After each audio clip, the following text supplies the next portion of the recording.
Прием, прием.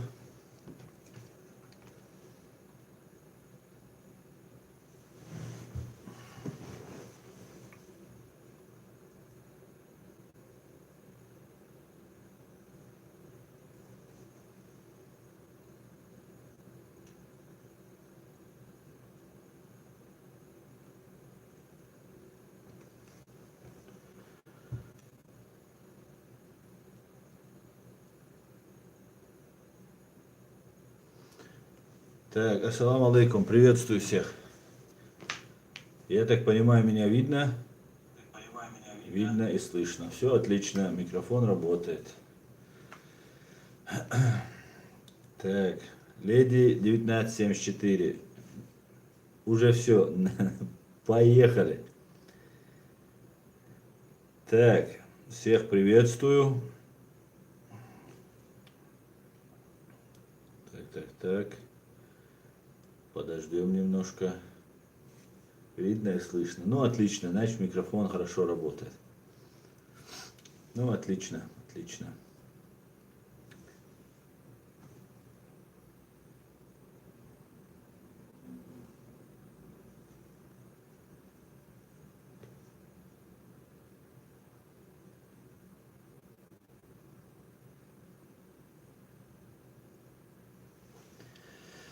Валейкум салам. Всех приветствую. Валейкум салам. Что-то в Москве творится. Люди уходят, жесткие задержания, хаос. Да, ну, Алекс Магер говорит. Ну, я пока не знаю. Я был в дороге, я вот только сейчас доехал до гостиницы. И пока еще не знаю, не в курсе, что там в Москве творится. Так, валейкум салам. Всех приветствую. Джон Маккейн, Рим, что там в Риме? В Риме хорошо, вот сейчас только приехал, заселился. Завтра буду заниматься разведкой. Так, отсюда я выключу, чтобы не отвлекаться. Идет оттуда стрим. Да, оттуда идет. Как найти? Так, Горец Вайнахов, ассаламу алейкум всем, алейкум салам, Горец Вайнахов. Да, я хотел бы сразу начать с нашей вот этой первой новости, ну, которую я в заголовке указал. Готовится новый пакет санкций, да, точнее то, что вот внесли на рассмотрение в Сенат документ, закон, признающий Россию спонсором терроризма, значит, есть доказательства, что эти спонсоры... Мы-то знаем, что Путин террорист, мы-то знаем, что Путин свои дома взрывал, Путин, ФСБ, Патрушев и другие, которые его окружение. Шойгу, министр нападения.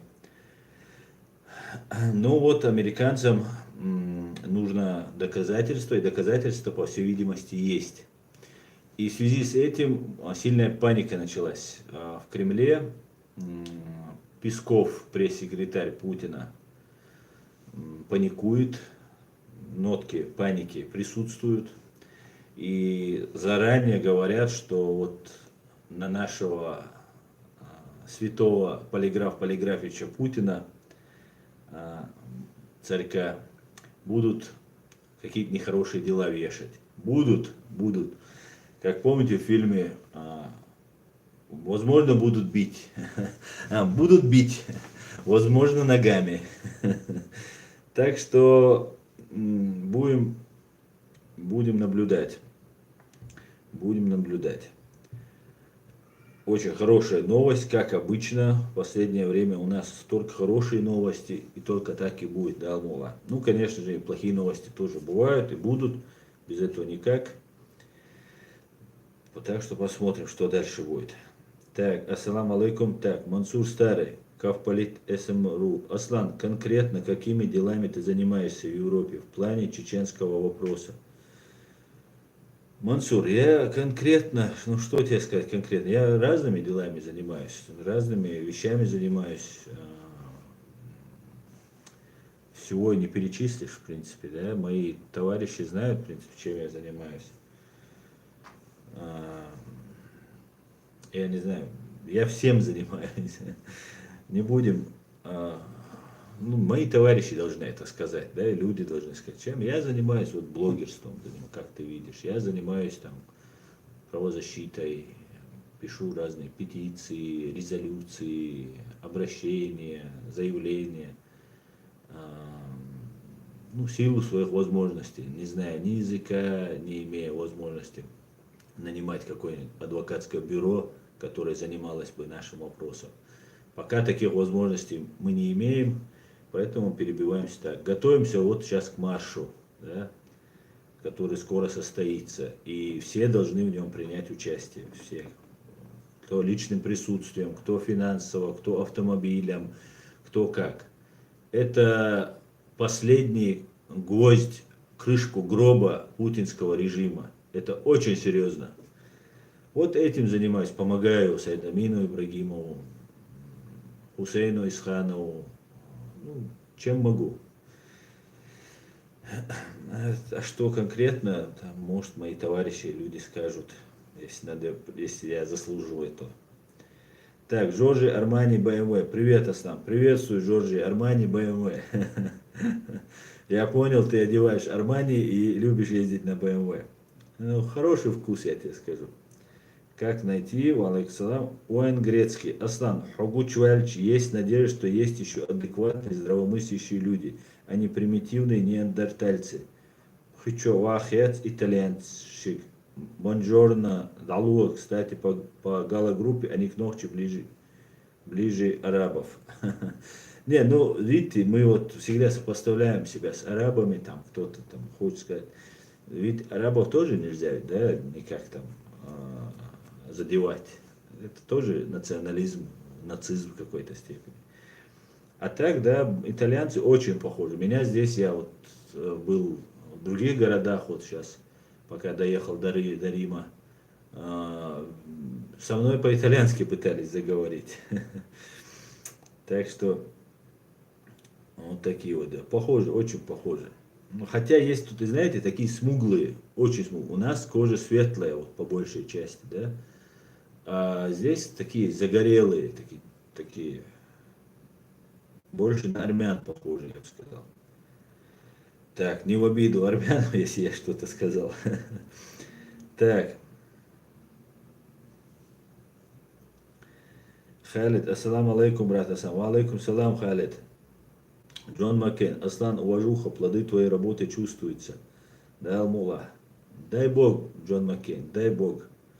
Ну, я замечаю, мало чего я бы хотел бы, да, нам, как любому чеченцу, мне надо все и сразу. Но я чувствую, я вижу молодежь, которая собралась уже, я вижу, и у меня на них времени хватает, да, чтобы им дать какие-то конкретные вот такие задания, просто физически не хватает времени. Но сами очень ребята молодцы, короче. И гражданское общество собирается. И у нас другого просто выбора нет. Поэтому мы соберемся, да, Алмула, и все будет у нас отлично. New аккаунт. Знакомы с Муслимом Чеберлоевским? Нет, лично не знаком я с Муслимом Чеберлоевским. Так, Ален Павленко, действительно, очень хорошие новости. Да, Ален, очень хорошие новости. Все супер. Все, с каждым днем у них будет все хуже. Там, может, чуть-чуть будут там перехватывать инициативу, где-то как-то смягчать свои потери, да, минимизировать свои максимальные потери, которые им пытаются нанести. Но финал неизбежен, это факт. Это может растянуться. Я никого не хочу там обнадеживать лишний раз, да, чтобы потом человек разочаровался. Нет. Я просто абсолютно убежден об этом, не только я говорю, об этом говорят видные аналитики, видные политологи, известные умнейшие люди говорят, что это неизбежно. Может это займет год, может это 10 лет займет. Да? Мы бы хотели бы завтра. Ну, ситуация может развиваться как угодно. Но сам факт того, что это произойдет, это неизбежность, это стопроцентная неизбежность. А, как это будет? Быстро это будет и кроваво, быстро и не кроваво, медленно, долго кроваво или медленно, долго не кроваво. Это сценарий будет рассматриваться, там много будет, зависит от многих факторов, которые никто не может предугадать. Ну, то, что это произойдет, факт. Знаете, как у чеченцев говорят, не с теми связался. Вова. Не с теми связался. Так, звук Титуа, опять Саид из Багдада. Саид из Багдада. Приложи к уху, каждый раз у тебя одно и то же. Всем вроде хорошо слышно. Так, Эдуард Мамедов, дипломатической войной. Так, дипломатической войной. Что ты имеешь в виду, Эдуард? Так, Мансур Стариков, Полит СМРУ. Я имею в виду наш вопрос объединения, диаспор и так далее.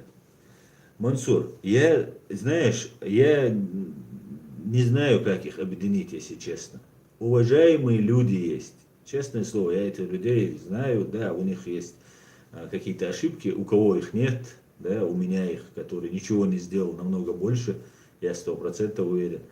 Уважаемые люди, взрослые наши, старшие, да, скажем, уже старые, можно сказать, люди, на радость врагу не могут объединиться. Я пробовал. Но я не пробовал посадить за стол переговоры, за стол. Я пробовал говорить со всеми. И там много-много наболевших вопросов, да, которые уже далеко зашли. Поэтому я оставил эту затею и сам занимаюсь, чем я могу. Для меня задача минимум поднять вопрос на международный уровень. Не выдавать чеченцев на пытки и смерть и унижение в Россию. Потому что это нарушение, явное нарушение. Все, что я могу, я делаю. Создаю гражданское общество. Вокруг меня собирается молодежь. У меня есть много кто может переводить тексты.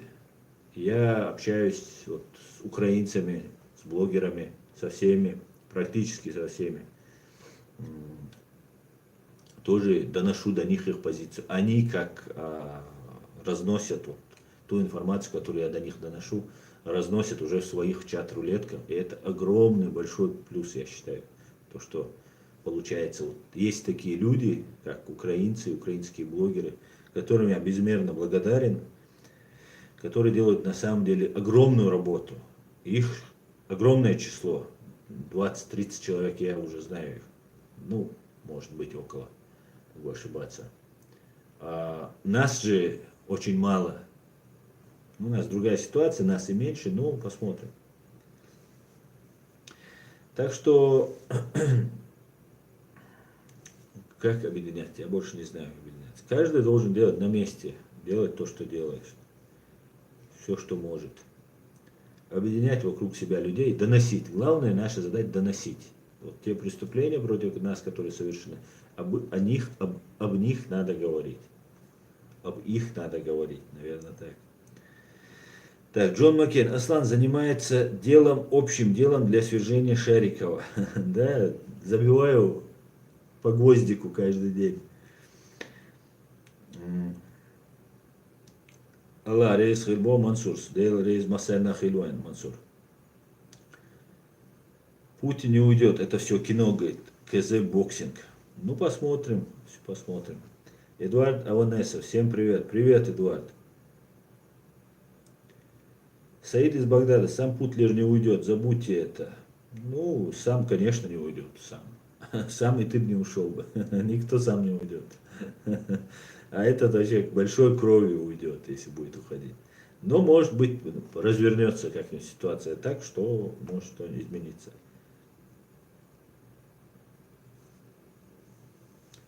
Уэн Грецкий, я арабов не задеваю, я много с ними общался, кроме лицемерия ничего не увидел в них. Да, ну, я тебе скажу, это лицемерие, это такое распространенное явление, и не только среди арабов, многих национальностей. Ну, последнее, конечно, сейчас арабы не те, которые были. раньше, по крайней мере, которые я встречал. Ну, есть и порядочные.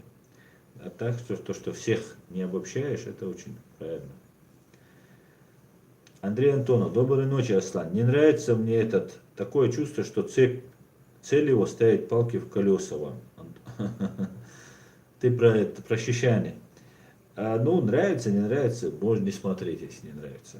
А то, что ставят там палки или нет, это сугубо наше личное с ним дело.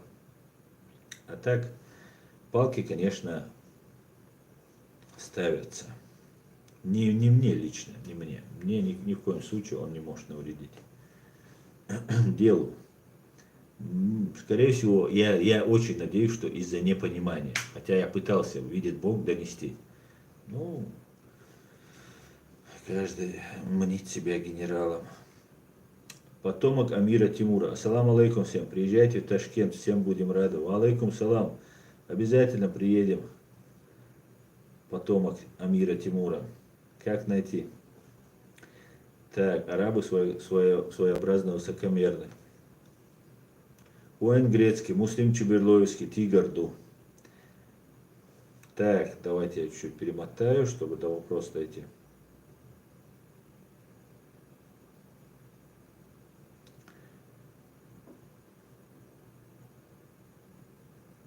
Алена Павленко, а вы в курсе, Асан, что насчет Северного потока-2 строительство приостановлено? Да, строительство, я так понимаю, Дания сказала, что не пропустит. Видимо, тоже будут выторговывать. То, что Северного потока-2 не будет, в этом нет никакого сомнения. Трубопровод проложат, и может быть, да. Но то, что нефть, газ пойдет через Северный поток-2, это, ну, однозначно нет. Знаете, как-то Дональд Трамп приезжал в Германию и сказал, Северного потока-2 не будет. Я еще тогда сказал, значит, чего не будет. Там слишком очень все серьезно, чтобы позволить Путину, которого душат, разрешили построить Северный поток-2. Но трубопровод, возможно, проложат. Почему? Потому что, во-первых, он прокладывается за русские деньги, за налоги россиян. А во-вторых, немцы, они не против, чтобы трубопровод шел. Но когда свержение вот этого шариковского режима произойдет, то нефть немцы захотят покупать не через Украину, где дороже, а напрямую и быть чуть ли не монополистом, и продавать уже немцы будут продавать российский газ. Поэтому, мне кажется, это неплохое подспорье для Германии. И если планировать стратегически, то, конечно, немцы не откажутся, дураков нет, тем более немцы. Таких, как немцы, вот вообще нет никого в мире, ну, по крайней мере, в Европе. Это такие продуманные, скажем так, ребята, они всегда думают вперед. Это, ну, самая такая мощная на сегодняшний день экономика в Европе. Так, поехали дальше. Амир Хударов. Самое главное, что США поставила крест на этой империи. Остальное дело времени. Да, совершенно верно. Ну, там, знаешь, Амир Хударов, там ситуация не стоит вопрос, что на империи поставили крест. Мы помним, когда в 91 году Советский Союз разваливался, Соединенные Штаты не додавили, да, и иллюстрацию не провели, и Пол Гоббл об этом говорил, да, что было много ошибок, не додавили. Могут и сейчас повторить эти ошибки. Появится какая-нибудь заинтересованная сторона с американской стороны, а русские смогут заинтересовать, да, там, отдадут какую-нибудь там залежь, там, ну, там, часть Чукотки или Ханты-Мансийского округа, чтобы те качали нефть. И все, и может случиться так, что империю сможет сохранить. Да? Дело обстоит с решением вопроса с путинским бандитским режимом. Его хотят признать спонсором терроризма. Но и то, что он бандитский режим, это тоже все. Это же режим не рукопожатный нигде в мире. Ну, среди нормальных стран, да, там где-нибудь в Иране, может. И поэтому, возможно, может произойти так, что произойдет свержение путинского режима и будут договариваться. А вот для этого есть мы, которые должны требовать. Днем и ночью требовать. Сейчас, когда мы с ними являемся союзниками, да, когда они свергают Путина, да, его же не свергали, когда он устраивал геноцид в Чечне. Не свергали. Это мы знаем, это мы признаем. И мы это не будем не договаривать и молчать об этом. Его не свергали, когда там, в Грузии он людей убивал. Ну, много чего делал Путин, его не свергали. А сейчас с ним крест поставили, потому что уже вот вопрос такой стал. Далеко зашел уже, да, Вася. Уже за него взялись. Поэтому мы пока являемся союзниками. Завтра, когда Америка скажет, нет, мы не хотим разваливать империю, да, тогда мы должны заявить, подождите, вы обязаны соблюдать международное право. Это тюрьма народов. Но это должны заявить все народы. Чеченцы об этом заявили. И вот мы лично об этом каждый день говорим, заявляем, на протяжении 25 лет воюем, несем колоссальнейшие потери, колоссальные, после которых многие народы просто в себя не могут прийти, не смогли бы прийти. Мы перенесли на данный момент, просто об этом не говорят. И мы должны заявлять, мы должны требовать развала, распуска тюрьмы народов, привлечения к ответственности всех преступников. Иллюстрации. Это выгодно русским в первую очередь. Ну, русские, как мы видим, аморфны. Поэтому будем надеяться, что будем добиваться того, чтобы до конца требовать это. Везде говорить об этом. Требовать, чтобы тюрьма народов была распущена. И на месте Кавказа появился Кавказский союз государств, наподобие Европейского Союза. Я вот проехал всю Европу, я проехал, ну, всю Германию я проехал Австрию, Италию, половину почти, ну, до Рима доехал. Если смотреть с самого севера вниз я ехал. Меня не остановили ни на одном месте, меня не спросили ни одного документа. Вообще до меня нет никому дела вообще никому. И это разные государства, которые воевали между собой, которые, ну, то есть, я имею в виду вообще европейские государства. Здесь нет границ. Маленькая табличка, Остерайх, Австрия там заехал, да, или там Италия, в Италию ты заехал, или еще куда-то, в Бельгию ты заехал, в Бельгию. И посмотрите, но на единое государство Россию и проедьте по России, обязательно будут посты, вас будут останавливать. Но это еще не то. Когда вы приезжаете вот на Кавказ, там вот этот между Осетией и Ингушетией постчермен, да там рожи бандитские, самые настоящие рожи выродков там. Они даже с тобой не разговаривают, они деньги требуют. Им вообще ничего не интересно. И такое хамское отношение, и это касается в том числе и ингушских ментов, и чеченских коллаборантов, и дагестанских. И стоят посты. Это в одной стране и на протяжении небольшого участка. Для чего их держат? Только чтобы кормиться. Разве тот, кто захочет проехать через нелегально, не может через поля где-то, обходной путь найти. Сейчас Google карту открываешь и как угодно. Сюда в Европу можно попасть. Посмотреть, с кем граничит. Да, рюкзак на шею и побежал при желании. Это я никому не советую. Поэтому нет здесь никакой страны, никакой в России. А тут все отлично. Так, Амир Хударов, вот еще вопрос. Мне прогноз твой нужен. Я верю, что, иншаллах, Ичкерия деоккупируется. Вот когда это случится, какова вероятность, что другие Кавказские республики, например, Даг и Ингушетия, тоже? Я не знаю. Я верю, я хочу верить из общения с некоторыми дагестанцами, с некоторыми ингушами, что если свободно, вольно, да, когда международное сообщество разрешит, даст согласие, и это будет проходить под контролем международного сообщества, Я верю, что эти народы захотят. Они не хотели рисковать, они не хотели воевать, они знали, чем это чревато. Это мы готовы были воевать. Мы поэтому четко встали на этот путь. И благодаря этому мы дали 25 лет там, выиграть той же Украине, когда, и той же Грузии, да, которую тоже бы в 2008 году война началась бы раньше. Поэтому я не знаю, я хочу верить, что они захотят. Но если они не захотят, это их право, это их дело.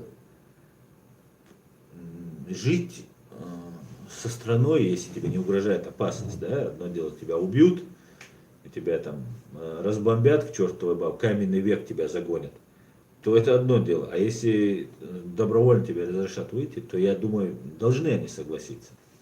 То же самое карачаевцы, балкарцы и все остальные. Но если они не захотят, очень печально. Будем жить с грузинами тогда в свободной стране. А что делать?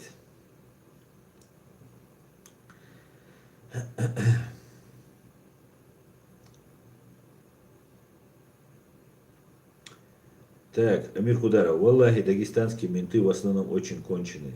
Да все они там, я тебе скажу, вообще конченые мусора. Здесь ни одного мусора не было, даже полицейского, не то что мусора за всю дорогу. Так, Джорджи Армани, народу нереально свергнуть Путина, если только крысы его окружения заведется и не одна. Давить надо на приближенных им будет, под силу эта задача. Да, конечно. Можно как-нибудь что-нибудь придумать. Я думаю, американцы разрабатывают план по этому поводу. Так. Рама. Ичкерия показала, что чеченцы не способны управлять самостоятельно. Ложь. Абсолютнейшая ложь. Велась гибридная война. Мы называем первая война, вторая война. Да, русско-чеченская, российско-чеченская. Но на самом деле это одна война. И если, например, под Дебальцево были бои в Украине, а потом они перестали, это не значит, что война закончилась у них. Ничего подобного. Территории наши полностью были напичканы спецслужбами российскими, ГРУ, ФСБ, завербованная агентура. И нам не давали сдохнуть, понимаешь?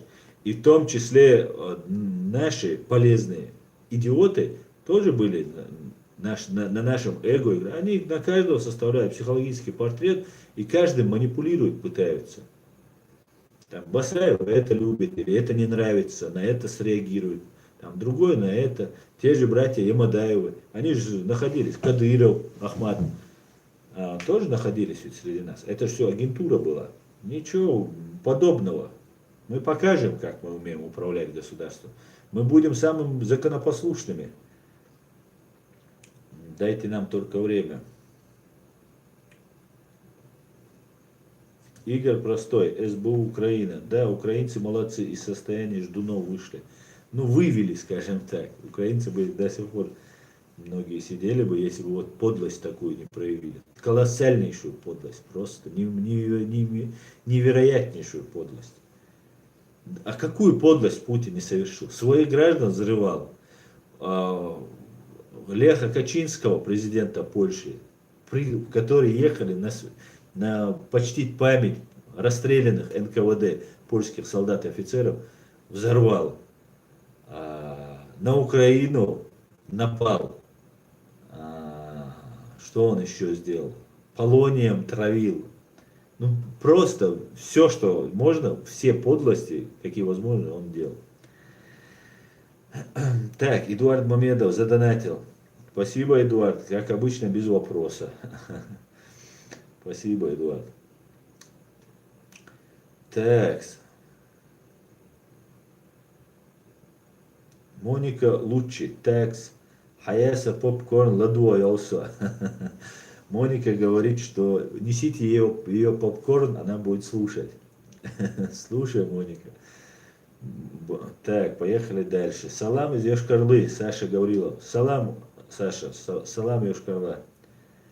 Асад антифасад. Аслан, что скажешь про оптиволок кабеля и нета, который террорист хотел обрезать?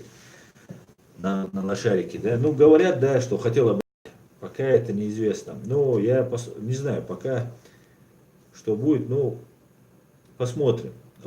Большая вероятность, что именно это они хотели это сделать, потому что, если не соврать, да, в 1000 раз скорость в интернете упадет, как только они отключатся от всемирной паутины и переключатся на внутренний интернет. Да. Их мощности, их технические возможности очень низки. И для того, чтобы загрузить страницу о Ютубе, там и говорить не надо, одну страницу на 5 минут будет ждать. Как раньше, помните, когда только-только интернет только появлялся. Вот на такой уровень они опустятся. И, соответственно, для того, чтобы как-то оправдать, да, этот переход, видимо, нужна была какая-то катастрофа произошла, да, новость нужна была. Вот случилось что, ну вот смотрите, видите, вот не доходит, вот что-то с кабелем случилось, вот поэтому упало на 1000. И потом уже начинает потихонечку, а народу там что, объяснение есть, что вот где-то случилась такая поломка да, там, на кабеле случилась. Народу объяснение есть, значит народ не будет на Путина обижаться, да, он и так не особо рвется на него обижаться. И вот этим временем можно было бы там затратить время, а уже можно хоть год сидеть 5 минут с одной страницей, да, открывается, когда 5 минут одна страница. И вот, видимо, для этого это и делалось, специально делалось на глубине, чтобы это было сложно достать, сложно определить, вот, технически подольше, чтобы это затягивалось. Вот скажут, там, на глубине 10 метров оборвался кабель, там, грунт на него обвалился, скала какая-то там, произошло землетрясение какое-нибудь. И вот грунт какой-нибудь там, кусок скалы обвалился и обрезал его. Может так и хотели, может подрыв какой-нибудь хотели сделать, чтобы на него обвалился и вот перерезали этот кабель. Не рассчитали, да, на лошарике. Отправились далеко. Ну, в рай.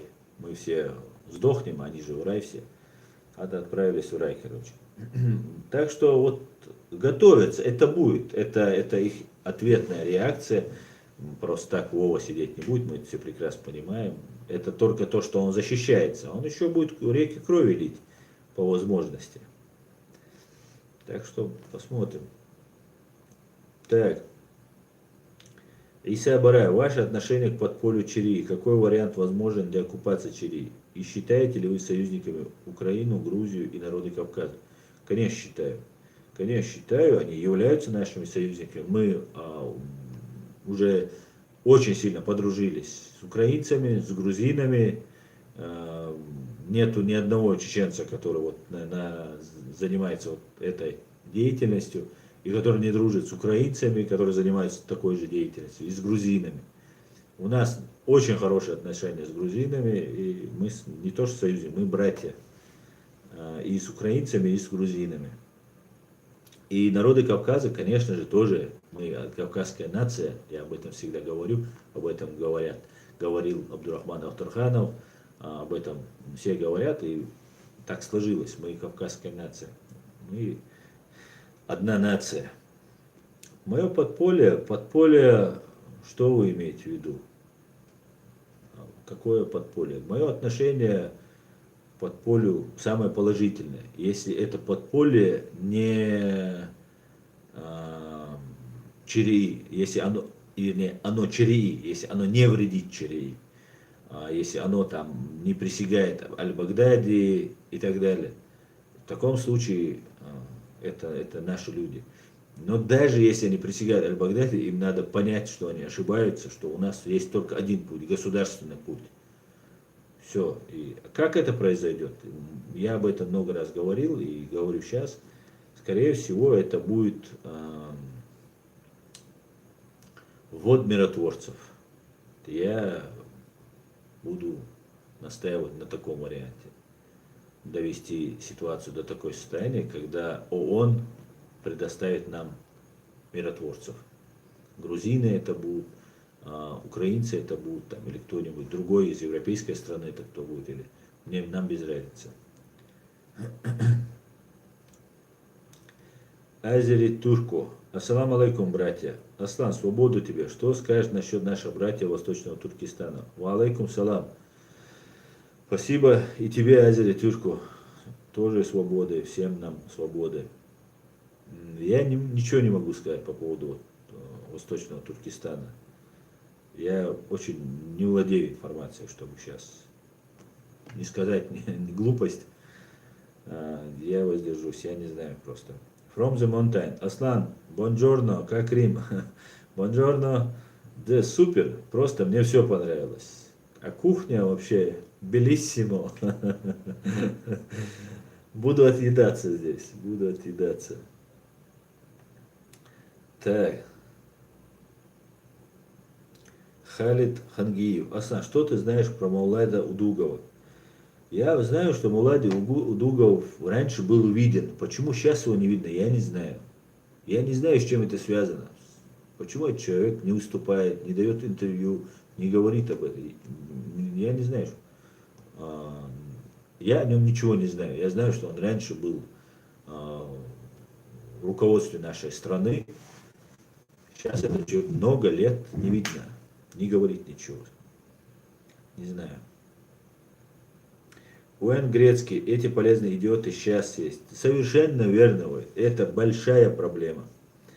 Я тебе скажу. Полезные идиоты. Простота хуже воровства, говорят русские. Да? Быть дураком это хуже, чем быть преступником в наше время.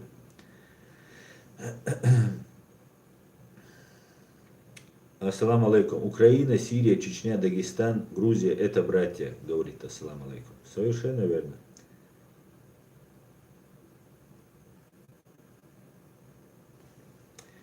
Так, давайте я перемотаю.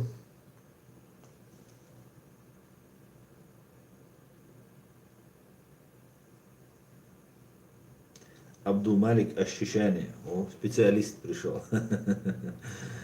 Кабеляга, серьезно, для сети уже давно кабель не самое главное. Есть беспроводные сети, 75-90%. Расскажите, пожалуйста, где этот кабель. Да-да, Абдулмалик, будем сейчас тебе рассказывать. Это тайна, мы не можем тебе раскрыть ее.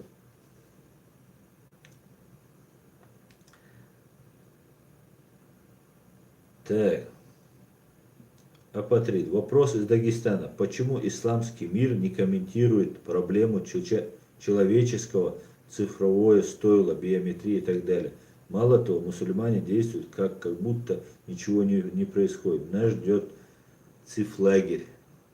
Ну, я не думаю, что это так все серьезно. И мы можем отказаться. Просто происходит развитие человечества. Да? Раньше паспортов вообще не было, вообще никаких документов не было, да? Не было денег, да? Кредитные карты, как это удобно, но зато это оставляет следы. Если ты не совершаешь преступления, тебе бояться нечего, мы живем, если мы собираемся жить там, не нарушая закон. И цифровое, что не надо, я так знаю, конечно, надо контролировать этот процесс, не все, что брали под контроль, но ничего плохого в прогрессе быть не может. Это очень хорошо, человечество развивается. Мне самое обидно, что пока человечество развивается, моя страна находится во временной оккупации и загнана в каменный век по соблюдению прав человека. По соблюдению свобод человека. Вот что меня сегодня беспокоит.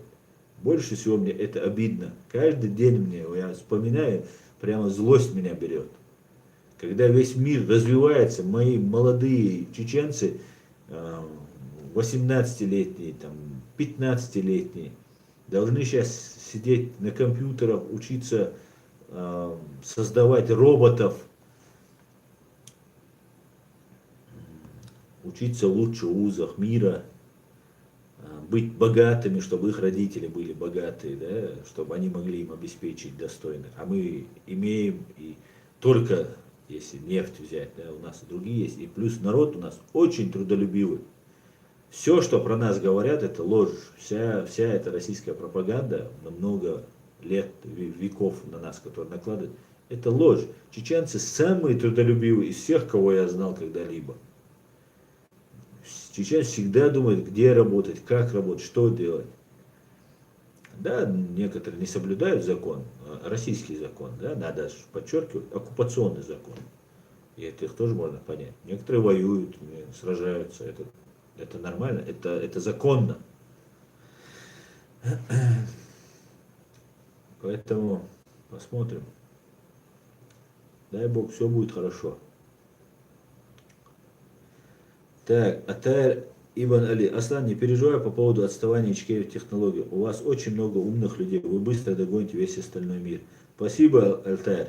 Да, я тоже очень на это надеюсь. Просто обидно, что мы потеряли не только просто людей, да, за людей-то придется отвечать всем, кто их убил и нарушил их права.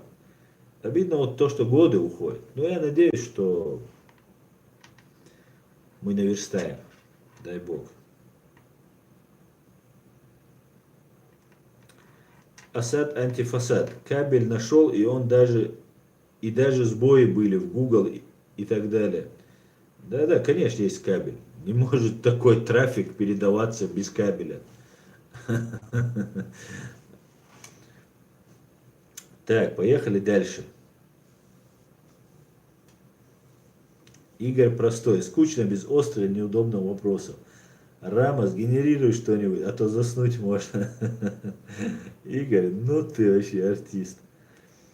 Грузинскому журналисту Уайн Грецкий. Грузинскому журналисту можно сделать исключение, он заслужил. Видимо, про Георгия. Да, Георгий, я с тобой еще раз подтверждаю. Ичкерия Лайф ответил Игорю Простому. Рама, к сожалению, недоступен. Оставьте сообщение после сигнала. Ичкерия Лайф. О! Так, как найти? Уже второй раз мой вопрос прошел мимо. Ну, написал бы. Как найти? Аслан, задай вопрос Закаеву. Ты сказал, при распаде Рашки, возможно, они договорятся с Западом. Вопрос, что делать, как быть нам в такой ситуации? Твое мнение, что делать в такой ситуации? Я не понял этого вопроса. Что, когда они договорят, ты имеешь в виду, русские с Западом договорятся? Ну, с Америкой в первую очередь. Ну, я не знаю. Нам доносить ситуацию. Мы отставим свои интересы. Америка отставит свои интересы. Это наш союзник, не больше. Если у него будут другие интересы, да, в другом временном отрезке, они просто будут по-другому себя вести, как они вели в прошлый раз. Да, некоторые из них признают, что это были ошибки. Но нам от этого не холодно, не жарко. Нам понятно, и нам это приятно. Но и нам, погибшим, да, потеряв суверенитет, попав в оккупацию, нам от этого не очень легко становится. Мы должны доносить. Никто за нас не будет делать. Чеченцы, если мы похоронили из лучших из нас, это не значит, что на этом мы закончим, наше государство закончит. Они умерли, чтобы это государство отстоять. Они также могли сказать, у меня дома родственников могут пытать, у меня могут это сделать. Их родственников ведь пытали, убивали их родственников. Они же не сдавались. А здесь, в Европе, здесь, в Германии, люди говорят, мне домой ездить надо. Это что за объяснение? Я вообще не понимаю. Домой ездить надо. Плохое объяснение, я вам скажу, ребят. Я домой езжу. А кто домой не хочет? Все хотят домой. Родственников пытают и так далее, говорят. Мы должны доносить. За нас никто этого не сделает. Вот это надо четко понять просто. Американцы не пришлют своих морских котиков, да, ради чеченцев. Нас в НАТО не примут. Нам надо будет добиваться, чтобы нас приняли в НАТО. Это так, в мечтах. Мне говорят, ты за НАТО, ты чуть ли враг человечества. Но это только русским не нравится, что кто-то хочет, чтобы чеченцы были в НАТО. Значит, надо идти в НАТО и в Евросоюз. Так что вот так вот. Мы сами должны добиваться, доносить информацию, скрупулезно собирать и трудиться. До конца своей жизни мы должны, каждый должен внести свой вклад, а не ждать, что кто-то сделает это за нас.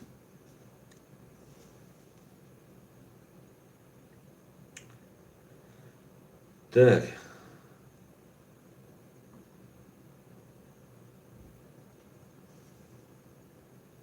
Атахан Дудаев, создавать роботов, чтобы они нас стреляли.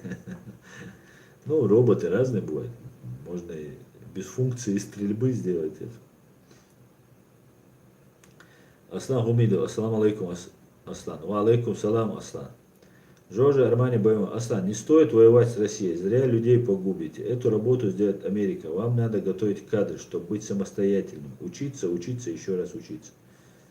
Просто под каждым словом подписываюсь. Нам абсолютно не стоит воевать с Россией. Навоевались вдоволь. Показали, что российская армия, наш чеченский народ, показал, что российская армия абсолютно не способна воевать. Только может закидывать бомбами, только может там уничтожать все живое на своем пути.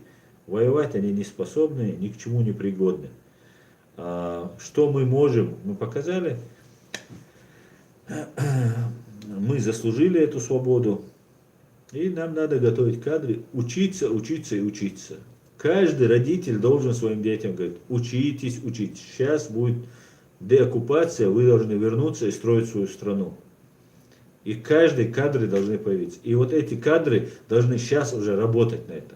Кто хочет анонимно, кто хочет открыто, должны работать. Самое главное учить. Самый сильный мускул – это мозг. Мы должны качать вот этот мускул. Асад антифа, фасад. Аслаха, e-mail, она. У меня под описанием под этим видео есть там e-mail.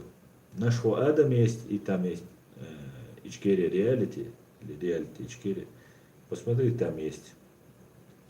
Алекс Махон. Ассаламу алейкум. Когда следующий митинг намечается? Ва алейкум салам. Сейчас мы готовимся к маршу, который пройдет из Страсбурга в Женеву. Пока я не могу сказать, когда мы митинг в Гамбурге сделаем, но обязательно его надо проводить, их надо систематически проводить. И будем делать да Аллах. Ва алейкум салам, ассалам хайитирегер. Алхамдулилlah, дику говорит Ичкерилаев. Это хорошо. Абдул Малик Аш-Шишани. Асам, мне кажется, что было бы лучше добиться честного выбора в России на территории Чечни. Так мы были бы в составе не самой слабой страны, а не эти названия вассалы. Эй, Дельдали, Хамел, Абдул Малик Шишани. Ау, Шишани. Дельдали, Хамел. Вот ты раскрылся. Вот ты мне в прошлый раз рассказывал, делаю ли я намаз, какой я мусульманин там. Вот ты раскрылся. Ты коллаборант. Я дати, Амел Дары. Какой самый маленький, самой слабой, самой гнилой, самой подлой стороны ты предлагаешь быть? У нас есть государство. На территории моей страны не имеет права Россия проводить никакие выборы. Пускай у себя, иди, езжай туда, Шишани. Езжай туда и там делай свои выборы. В России, в Москве делай, в Рязани делай, в Брянщине делай. Ну чего хамел, дешли. Так мы были бы не в составе не самой слабой страны. Делал и Шугиана, и Россия, и Ешмельвик. Так. Игорь, тогда я задам, говорит Игорь Простой. Если после развала Российской Федерации Кадыров не сбежит, гражданская война будет в Чечне? Нет, не будет. Для того, чтобы гражданская война была, там должны быть граждане друг против друга. Мы подавляющее большинство против оккупации. Нам не за что друг с другом воевать. Преступники будут найдены и наказаны, а народ не будет воевать. Аслан Хумидов, Аслан, какая выгода немусульманской стране помогать создать шариатское государство? Я имею в виду США, и многие считают Ичкерию шариатской. Не лучше ли демократическая Ичкерия? У нас государство не шариатское. У нас демократическое правовое государство, где верховенство Конституция, да, Некоторые раньше говорили, конституцию нельзя по шариату, потом погуглили, видимо, узнали, что в других странах есть конституция, и начали говорить, нет, конституцию можно. А раньше говорили, конституция это все, тагут, это нельзя, и так далее. Конечно же, не будет Америка помогать строить коммунистическую страну. Это их конкурент. Коммунистическая страна это другая идеология, у них другие ценности, они по-другому все видят. Демократическая страна это их ценности. И нам эти демократические ценности, они близки. Ислам они не запрещают. Конечно же, не будет никакая страна, ни Америка, ни кто-либо помогать строить другой строй. Потому что в будущем, в проекции, это конкурент, это враг. Конечно, не будут помогать. И мы это должны все понимать. Анзорину, Аслан, какой-то ты растрепанный сегодня. Я с дороги, я вот только сел, я даже не поужинал. Хотя здесь прекрасный ресторан, и он может закрыться. Поэтому я даже не поужинал, я быстренько сел, все. И, ну, принял душ, правда. И вот, и все. Так. Поехали дальше. Мухаммад Абу Абдуллах. Ассаламу алейкум, ассалам. Муа. Ва алейкум салам, Мухаммад. Шоди кудал бухаста. Аму.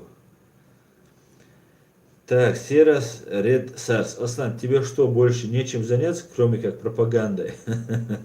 Нет уж, это не пропаганда, это реальность. Это контрпропаганда. Это антипропаганда. Пропаганду показывают по российскому телевидению, ложь показывают. Я занимаюсь донесением реальности. Именно поэтому мой канал называется «Реальность». Я показываю реальность. Какая бы она ни была, она вот такая. И да, мне много есть чем заняться на самом деле. У меня была супер хорошая профессия, которую я очень люблю. Но вот так сложилось, что мне пришлось заняться вот блогерством.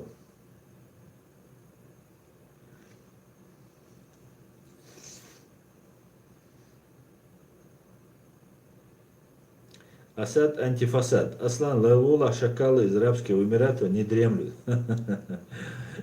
Это им надо остерегаться, нам чего бояться. Мы за правду. Мухаммад Абу Абдуллах, Мелхаю Аслан. Шоу тайши хочется. Шоу тайши хош. 42 дуи.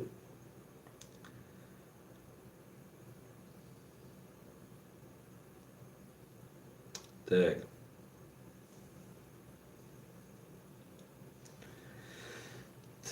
Так. Давайте я перемотаю, господа. Игорь простой. Аслан, я не артист, я композитор, писатель и немного художник. Супер.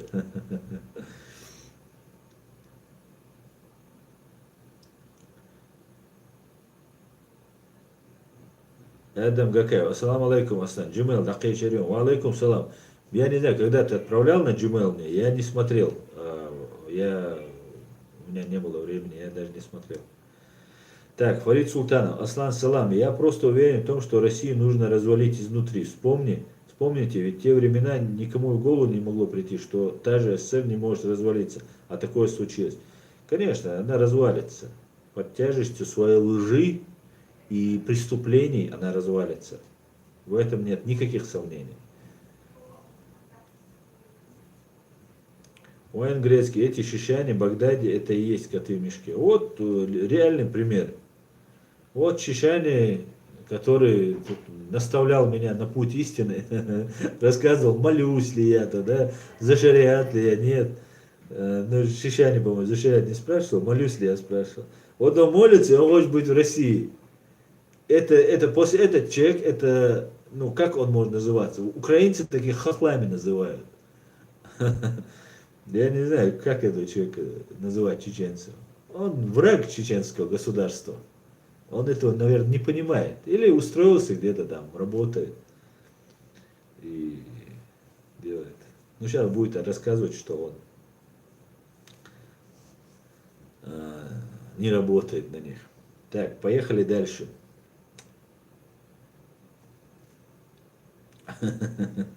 Анзорина. Любители России отправим российские. Пип.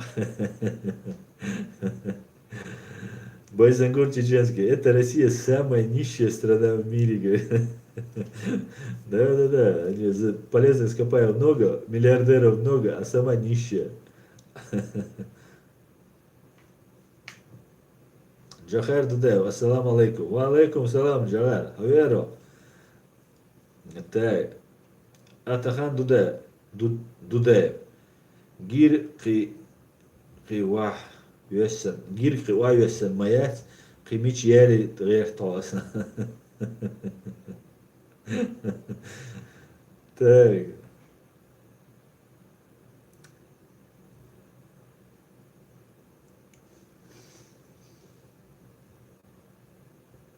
Амир Хударов. Сегодня прочитал Конституцию Чирии. Вообще не проблема и не противоречит исламу никак. Конечно же. Как может наша Конституция, которую принимали мусульмане, противоречить исламу? Тут появляются вроде недоучки какие-то, начинают, вот там есть, там, шариат там только нужно. И противоречит, что там Конституция тагут.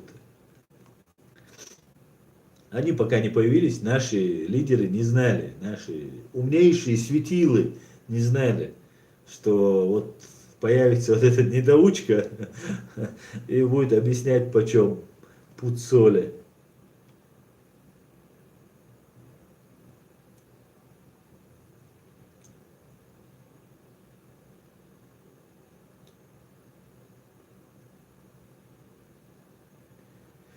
Дарт Вейдер, ты игноришь? Нет, не игнорю. Просто прочитайте. Ижевск здесь. Приветствую, Ижевск, приветствую, Дарт Вейдер. Нет, я не игнорю. Я вам 100 раз говорил. Если хотите, чтобы ваш вопрос был обязательно зачитан, увиден, отправьте его минимально вот это, на суперчат. Или же повторяйте свой вопрос, чтобы я его увидел.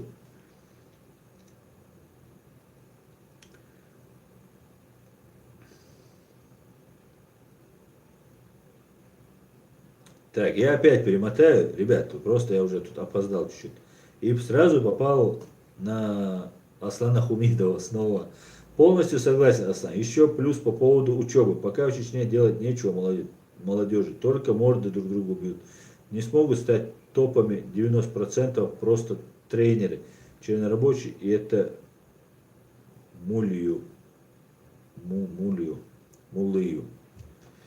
Да, учиться надо. Дарт Вейдер, Ижев здесь, привет, привет, еще раз.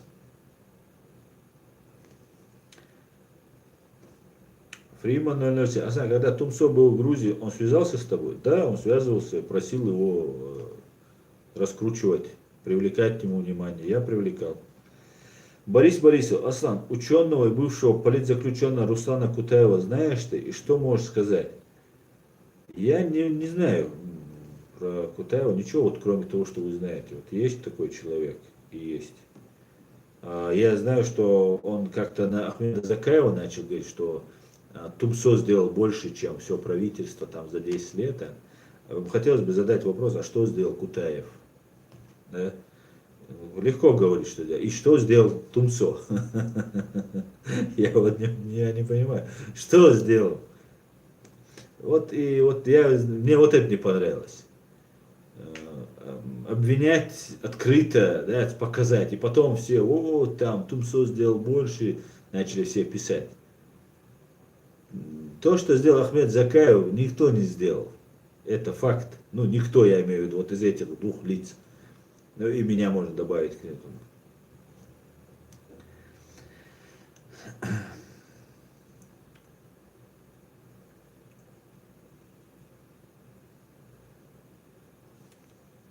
Так, обычный человек. Хорошо, я не буду читать твой вопрос, ты мне льстишь, это не так. Но это, поэтому ДРС хуй, ночи вала, спасибо, Ватса. Но это не так. Ну, будем надеяться, что мы придем к этому.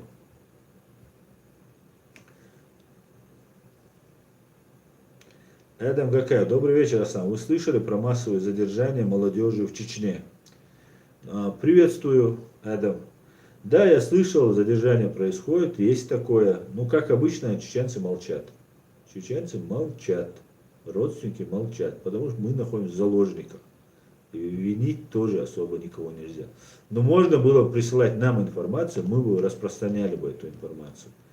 Но видите, мы пока находимся в тяжелейшем положении. А вот все, кто находится в Европе, вот они должны проявлять активность.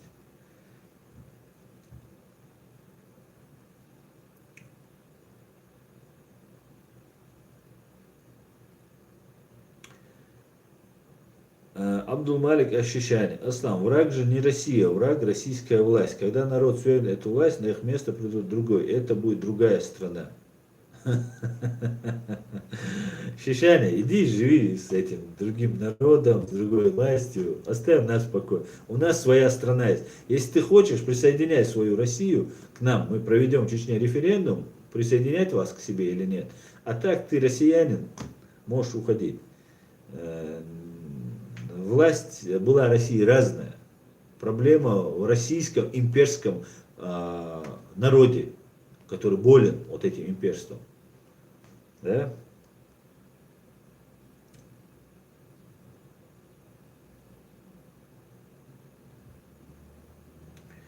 Фриман говорит, он вчера дуби, он не связался, валлахи, биллахи аль.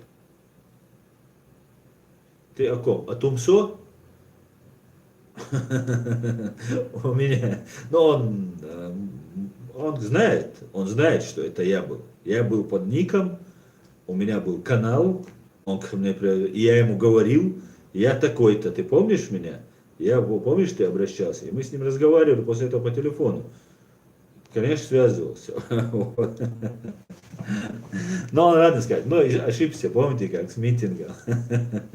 Ну, ошибся, с кем не бывает. Связывался, конечно. У меня письма даже есть от него. Одно точно видел недавно в архиве. Ну, недавно, месяц назад где-то, я помню, копошился в старом e-mail, нашел разные старые письма, видел.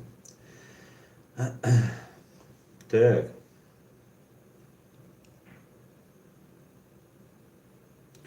Тагир Муртазалиев, салам алейкум, Асан. Даги из Чехии тебя приветствует. Поздно пришел, но не опоздал.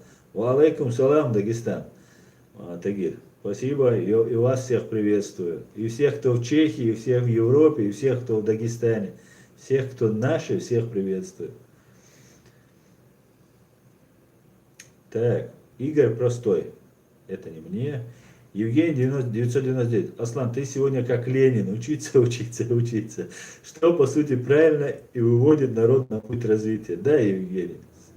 Без этого никак. Мы немного, надо признать, конечно, мы немного чуть-чуть в этом поотстали. Есть по объективным причинам 25 лет войны даром не проходит. Но так и так. Учиться надо. Так, Аслан Хумидов. Аслан, попробуй не просто стримы делать, а разоблачающие ролики по типу Навального. Мы можем быть не согласны с Навальным, но можем поучиться у таких блогерскому делу. Да я же делаю иногда. Просто у меня не хватает просто физической силы. Ребят, я на самом деле очень сильно набрал на себя вот это дел и не просто не могу. Просто не справляюсь. Я даже не думал, что это так будет трудно.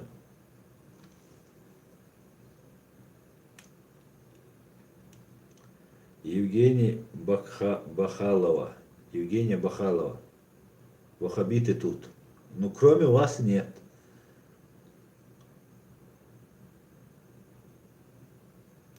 Заура, ассаламу алейкум, Аслан. Вижу, вы грамотный. Аслан, наш создатель говорит только жить по его закону.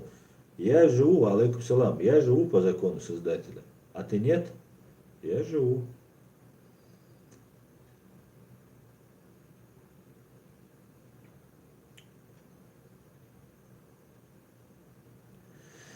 Сайфулла Чеченский, Асан, они мне только домашних контролируют, они еще и контролируют по поводу нашего WhatsApp, у всех сайтов и так далее. Люди просто боятся отсылать какие-либо информацию.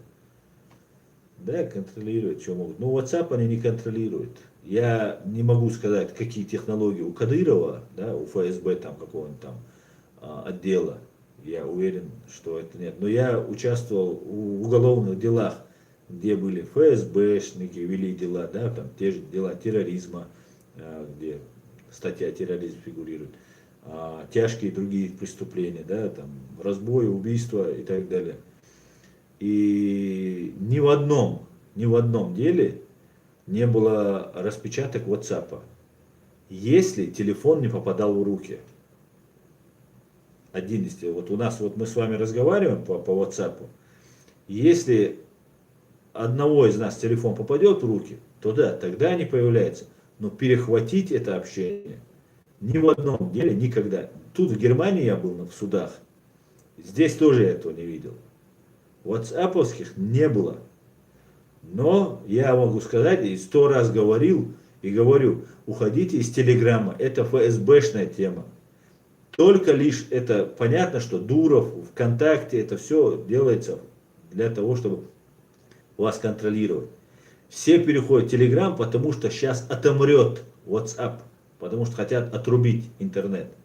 Уходите из Телеграма, не пользуйтесь Телеграмом. Вы когда себе закачиваете, вы себе вирус закачиваете, когда себе устанавливаете этот Телеграм. Я всем всегда говорил, убирайте этот Телеграм. Только лишь один вот пример можно взять. Позавчера читаю, Дуров сказал, что вот с его Телеграмом ФСБ борется и никак не может побороться. И вот сейчас он новую какую-то криптовалюту вводит, что сейчас у него какие-то новые технологии, вот он тут такой весь такой. Это обман. А знаете почему? Только лишь из-за того, что это печатается на ФСБшном Russia Today. На Russia Today на главной странице вывесено, вот с Дуровым общается, с главным врагом ФСБ. Ну, хватит, давайте не будут нас дурить. И уходите из этого. Не подставляйте, вот кто-то наши там сидят, вот мы такие все за Ичкерию, и пользуются Телеграмом. Да, огромное количество других есть мессенджеров. Даже не таких раскрученных, как Facebook. Facebook, если вас блокируют за что-то, да, там на время, допустим, вы можете создать группу и сделать несколько администраторов этой группы. И все.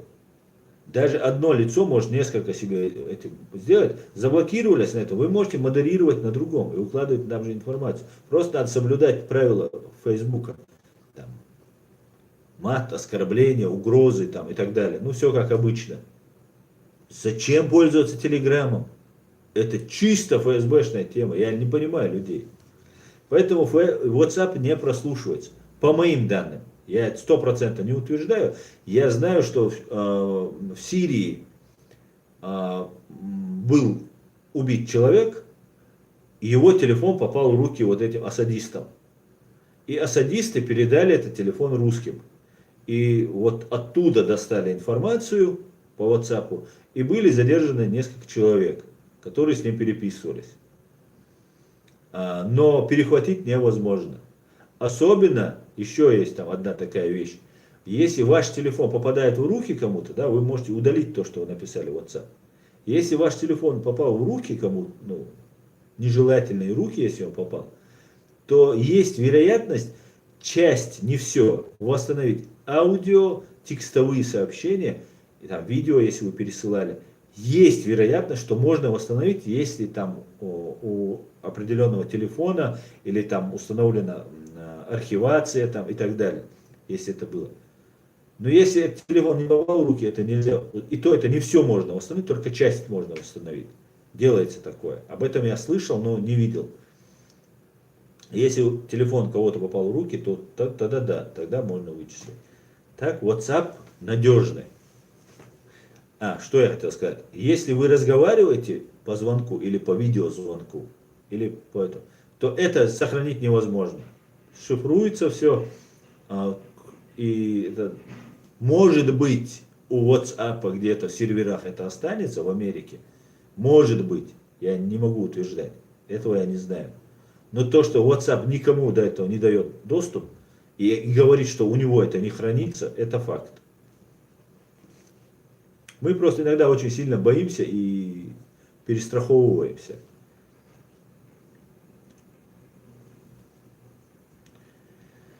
Так, Воубум, ассаламу алейкум, Асан. С первых дней я твой подписчик. У вас только 2 блогера в поле, и то Барт бачут. Ах, мухер бывай, Барт, нох чича.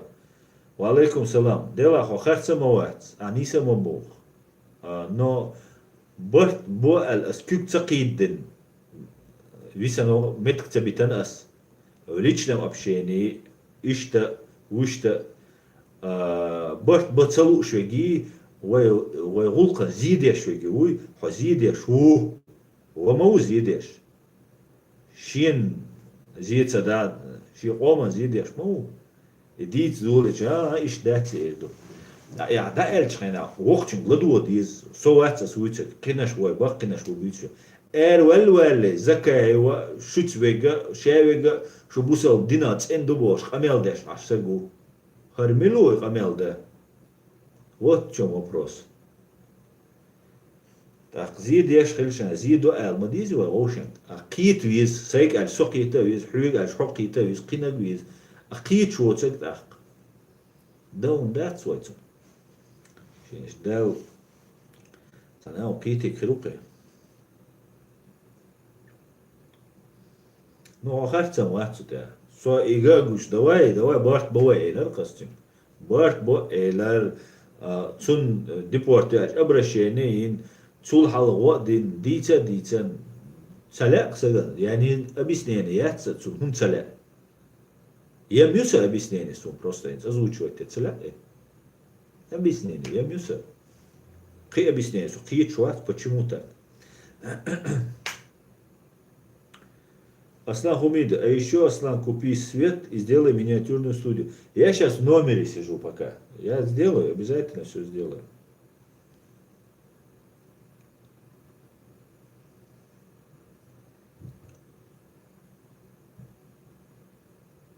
Так, Анзор Рено. В Москве сегодня на митинге провокаторы из кремлевской организации «Серб» получили люлей. Супер новость, Анзор.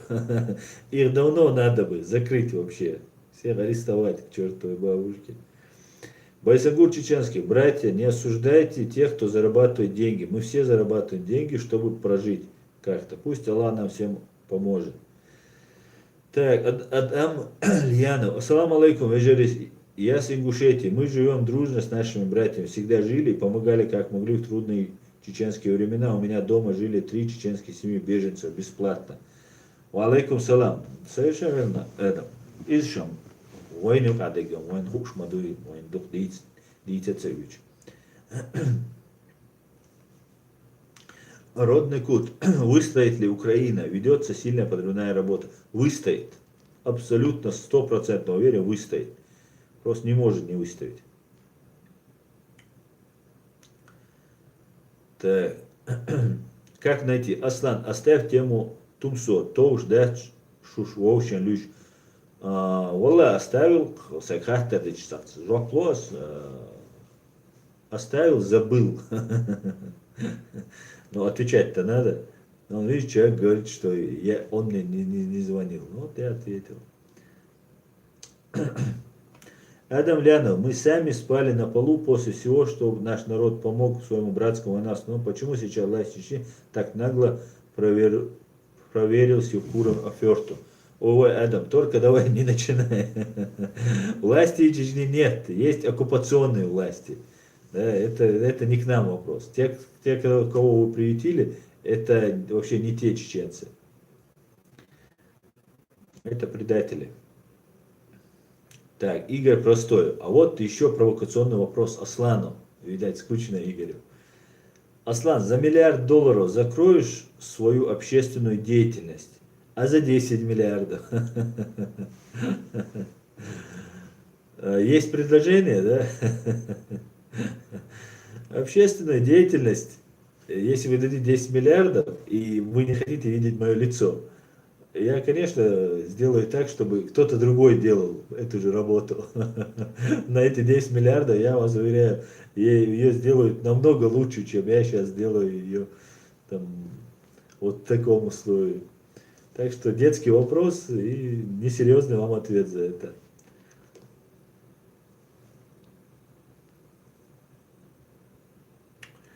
Так, давайте я перемотаю. О, вот тут много наговорили здесь. Борз Лемру, ассаламу алейкум, мудушу нохчу вечери, ва алейкум салам. Чодик, дудал бухаста. Так, как найти, я бы отдал 10 ярдов, чтобы кого-то в сортире утопили.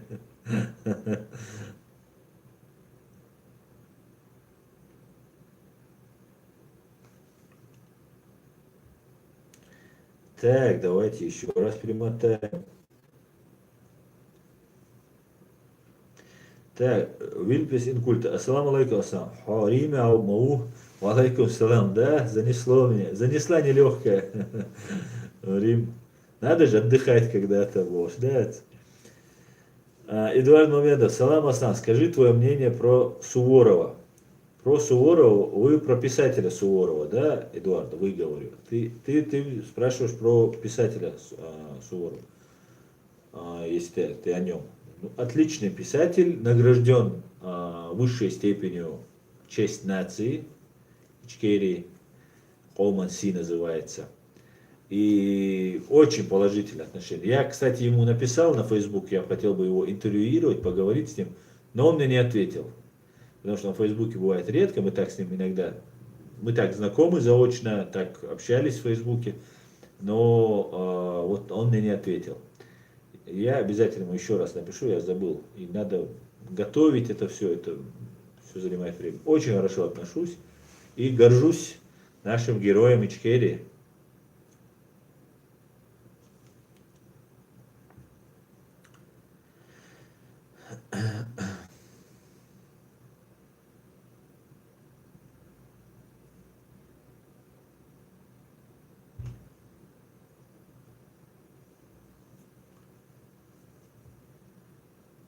Так, Асад, антифасад. Так, оставим, этого пропустим. А,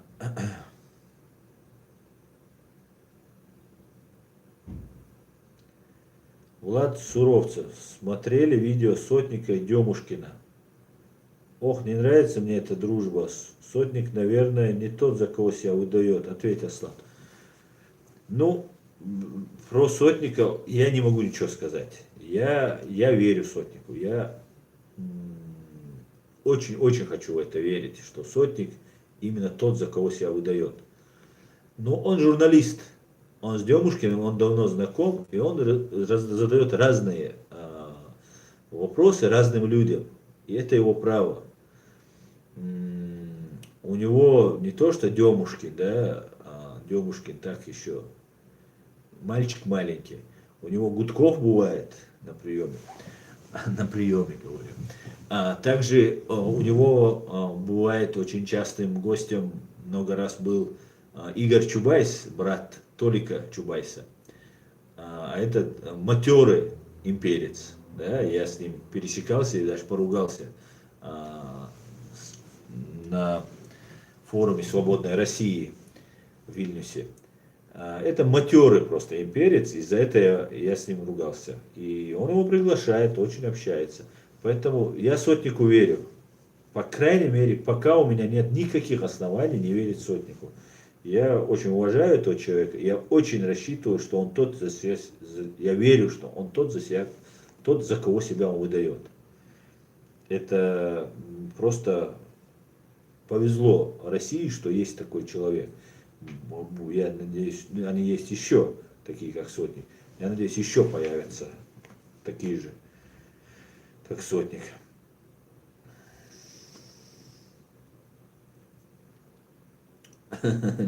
Джорджи Армани, Аслан, соглашайся, за 10 миллиардов 100 революций проспонсируй, еще на жизнь останется.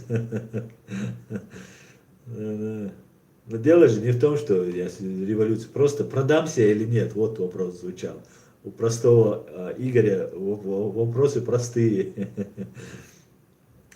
Так, Аслан Хумидов, тут некоторые болтают, что Америка совершила большое преступление, чем Россия. Но есть один факт, что США никогда не убивала чеченцев.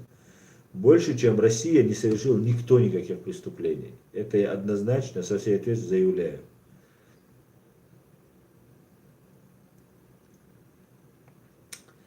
Так, Тагир Муртазалиев. Аслан, как ты думаешь, если бы когда Басаев в Беслане захватил школу, и родители тех школьников, которые были в заложниках, приглись бы не на сторону России, а зашли бы в школу и стояли на стороне Басаева? Ну, Тагир, там же не так было. Там не подпускали же родственников. Их всех отогнали. Никто никого не пускал. Заложникам никто не давал возможности, да, выступать. Они там выступали, были директор школы, другие там люди, которые говорили, чтобы понимали этих людей, да, что, почему они пришли на явную смерть.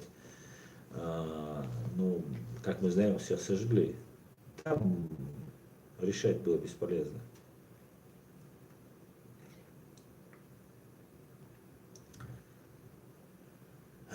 Блэкман, ассаламу алейкум, аса. Игас кимац кочер бойк бу алхи товен. Ва алейкум салам. Дал му ла дукхан сайсан фон. Блэкман. Амба дуа ат ай. Цая бойр бас кочер. Кочер бая бишбу. Асад антифасад. Аслан, просто юрист Хиллари Тер сначала хочет статус признания, тогда это не дадут, если Маджитан Тус бин Мансур старый сан президент. Мансур старый адытлаш. Мансур молодец, ушел. Просто нога его заносит, а так Мансур молодец. Анзорино, точно Игорь Имперец, тот еще. Да-да-да, я с ним именно на эту тему столкнулся. Это Игорь Чубайс. Мерзкий типок.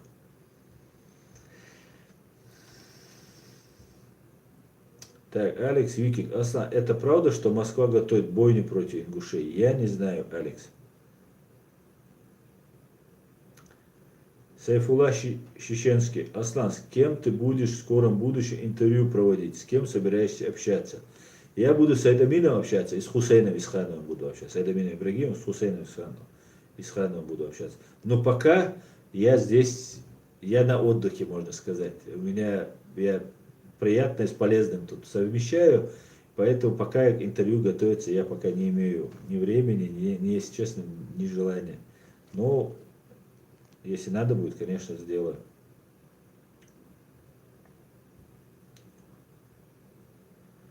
Так, поехали дальше.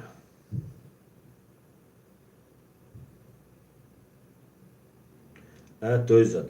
Лунный свет. Демократ и либерал в России заканчивается в тот момент, когда вопрос касается Чечни. Да, совершенно верно, Тойзан. Совершенно верно.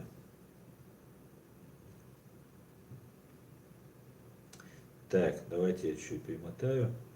Влад Суровцев. Демушки, националист, который был на русском марше. А для чего они проводились, мы все знаем. Как можно общаться вместе с этим, вообще с этим человеком. А как можно с генералом КГБ, ФСБ Гудковым общаться? Журналисту все можно. Журналист это такая профессия, он должен доносить разные позиции. И это его право. И если я, например, пообщаюсь с Гиркиным, я как-то высказывал, что с этим мерзавцем, да, Гиркиным, я бы готов был бы пообщаться. Ну, хотя я бы, конечно, не как Сотник разговаривал бы, но Сотник журналист, у него этика журналистская, он профессионал своего дела. А я бы как с врагом поговорил бы с Гиркиным, конечно. Чуть-чуть другой у нас, я не совсем правильный пример привел. Ну а так, да, конечно, ни с Демушкиным, ни с этими разными мерзавцами не стоило бы. Но Сотник есть Сотник. Так, Эдуард Мамедов. Да, писатель Суворов. Это ученик Абдурахмана Автурхана. И многие его не знают. Призываю все читать его. Да, конечно же, это он сам об этом говорит, что он его ученик, что он на его книгах как писатель сформировался. И да, я призываю читать Александра Суворова. Нет, Александра Суворова. Так. Так, Фриман 007. Аслан, куда пропал Минкайл Мализаев? У него все нормально? Да, все нормально у Минкаила. Профан читаю. Извиняюсь за опоздание. Ничего страшного, мы уже заканчиваем. Так.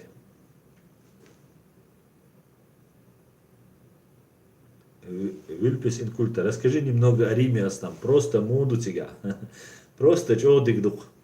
Я еще не видел Рим, я вот так только успел, я вот только прибыл сейчас в Рим.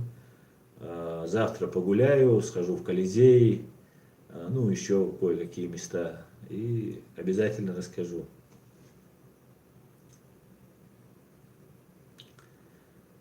Так, в среду, кстати, будет следующий стрим. Я вам расскажу, что я увидел, что узнал. Война, война. Аслан, как с тобой связаться? Связаться со мной можно по e-mail или по Фейсбуку. В описании под этим видео имеется все. Евгений 999. Назвать Гиркина мерзавцем — это комплимент. Да, я чтобы не ругаться. Вдруг мама увидит. Я чтобы матом не ругаться.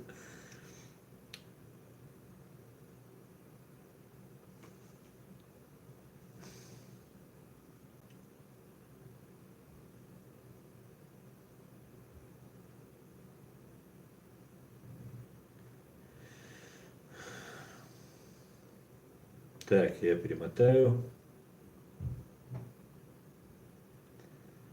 Так, Аслан Сишкаси. Ассаламу алейкум раматуллахи баракату. Му Аслан. Ва алейкум салам. Дику дал бухастам. Му. Умадуй. Алена Павленко, вы сейчас обидели всех мерзавцев, причислили их к числу Гиркина. Да-да-да. Алена Павленко, я с удовольствием, чисто по-русски, я обозначил бы эту скотину, эту мразь, как полагается, да. Просто вдруг мама посмотрит.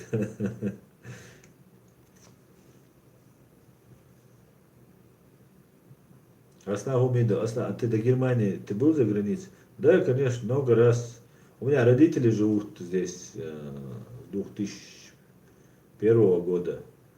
И я систематически, ну я во всех странах был, систематически я приезжал в Германию. Систематически.